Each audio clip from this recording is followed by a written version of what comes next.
سلطتنا تريد باقلة. هاي سلقتها استوت وخرتها من على النار. هاي حط وياها طماطم. هاي شي نسوي بزيت الزيتون. هاي الطماطم خلصت.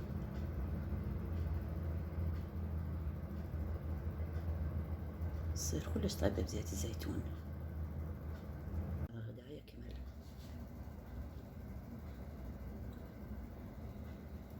الباقلة أنا اللي أريد أخليه بالماي وهو على النار وأطلعه.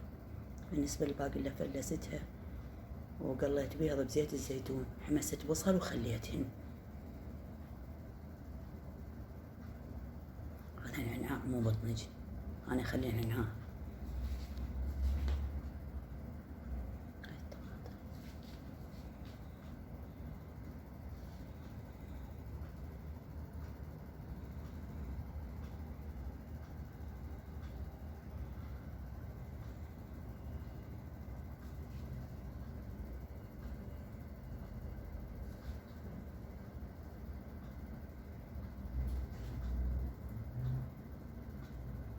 البصل ضروري كلش ينحمس يدخل على الباقلة، نضيف الطعم.